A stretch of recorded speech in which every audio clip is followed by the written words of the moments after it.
Allow me to introduce you to my all-time favourite piece of recovery kit. This is called the Humble Snatch Strap. It's like a giant nylon rubber band.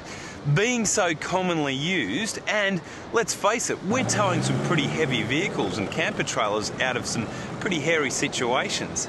It can become an extremely dangerous bit of kit if it's used the wrong way.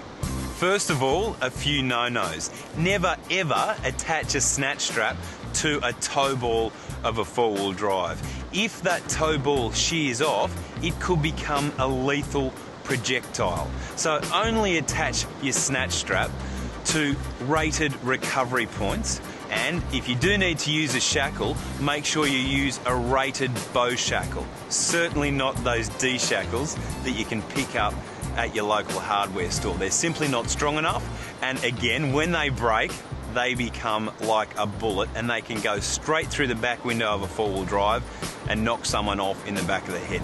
Another thing that some people tend to do with snatch straps is they figure, well, it's a rubber band, I'm gonna drive like a bat out of hell to get the absolute most out of the strap.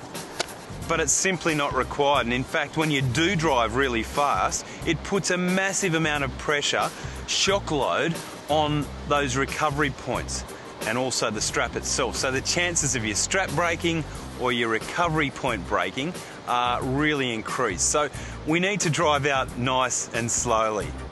Now when you're dragging out your strap, you don't want any kinks in it. You need a nice straight line because that's when it will work at its most efficient. Now, this is called a cable dampener.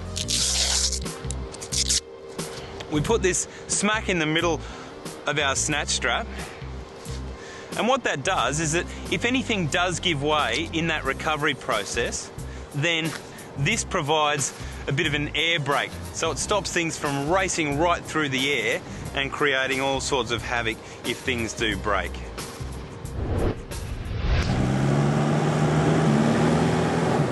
With that snatch strap, you want about 2 to 3 meters worth of slack to allow that towing vehicle to actually pull me out and gather a little bit of momentum. Again, not too much because we don't want to go too fast or too hard.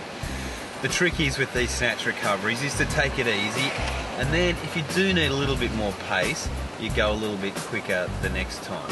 Now, regarding these snatch straps as well, you want to use the least amount of connecting points that you possibly can. So if you've got a decent recovery point already on your four-wheel drive or on your tow hitch, there's no need to attach anything else to it. And finally, before we actually hook up, we've got to make sure that we've got a good line of Uhf Cb Communications between us and the tow vehicle. That way, I can actually know exactly when he's going to take off, and then I can adjust my acceleration to suit, because we want the vehicle that's actually bogged to assist by accelerating so that as soon as he pops me up out of that bog, I'm going to be able to drive myself the rest of the way.